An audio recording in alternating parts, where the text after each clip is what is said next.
চা খেতে কেনা পছন্দ করে, তবে পটুয়াখালী এই লেবুখালীতে ব্যতিক্রমধর্মী চায়ের স্বাদ। এখানে রয়েছে ম্যাজিক চায়ের দোকান।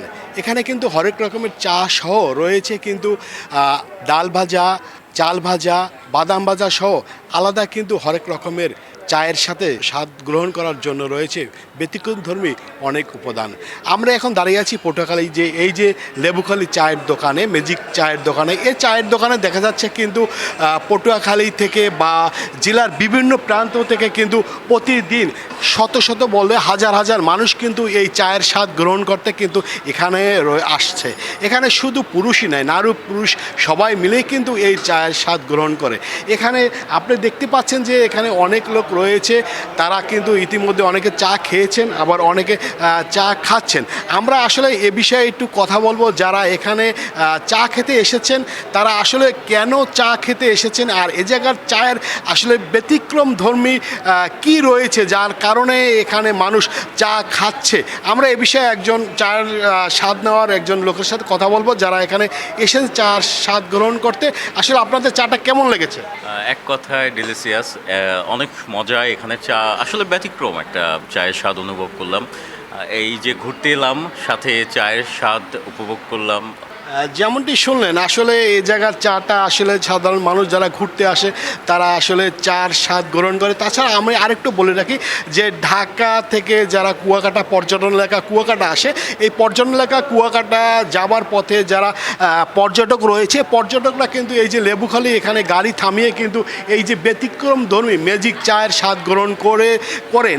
এ বিষয়ে আমরা আরেকজনের সাথে কথা বলবো, কাপার সাথে, যে আসলে এই চাটা তিনি চা খেয়েছেন, আসলে তার চাটা আসলে কেমন লেগেছে। যদি এক কথায় প্রকাশ করতে চাই তাহলে হচ্ছে অসাধারণ লেগেছে।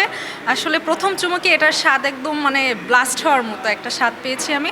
আসলে চাটা তার কাছে আসলে অসাধারণ লেগেছে। আমরা আর একজন ভাইয়ের সাথে কথা বলবো, যে আসলে উনি চার পাশাপাশি আমরা দেখলাম অনেক যারা বাদাম রয়েছে, চাল ভাজা রয়েছে, রসুন রয়েছে, উনি চার পাশাপাশি এটি আসলে খেয়েছেন। এখানে এটিও দেওয়া হয়। আসলে এটি কেমন লেগেছে তার কাছে? যে চাল ভাজা, তিল, মুট্টা পিঠা আর যে রসুন খুবই ভালো ছিল। আসলে আমরা এবার একটু দেখাতে চেষ্টা করব আসলে যে এই যে চা বানায়, যে জায়গায় আমরা ম্যাজিক চা বলি, আসলে এই যে চাটা বানায় আসলে সে জায়গায় আমরা একটু যাওয়ার যেখানে দেখব আসলে কিভাবে আসলে চাটা তৈরি করছে, যার কারণ এত দূর দূরান্তে মানুষ এখানে চা খেতে আসে এবং তাদের কাছে এই জনপ্রিয় পটুয়াখালী জেলাবাসীর এই জনপ্রিয় চা তার কাছে আসলে তার সাথে কথা বলবো। আসলে আপনার এই যে চাটা আসলে মানুষের কাছে কেন এতটা প্রিয় এবং জনপ্রিয়? দেখেন, আমাদের চায়ের গুণগত স্বাদ মান তারা বলছে অতুলনীয়, এই জন্য তাদের কাছে এইটা প্রিয়। আসলে যেমনটি শুনলেন, যারা আসলে চাটা খায় তারা আসলে চাটা তাদের কাছে খুবই পছন্দ, যার কারণে তারা আসলে চাটা মানুষের কাছে জনপ্রিয় হয়ে উঠেছে।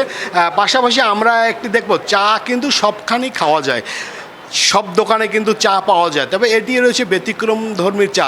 হ্যাঁ, চা আমরা দুইটা ক্যাটাগরিতে তৈরি করছি, একটা হলো স্পেশাল, একটা রেগুলার। স্পেশাল চাটা হলো 50 টাকা আর রেগুলারটা হলো 30 টাকা। আর একটা হলো পানের আইটেম, সেইটা হলো 30 টাকা দাম। আর একটা হলো প্যাকেজ, 4টা আইটেম নিয়ে একটা প্যাকেজ।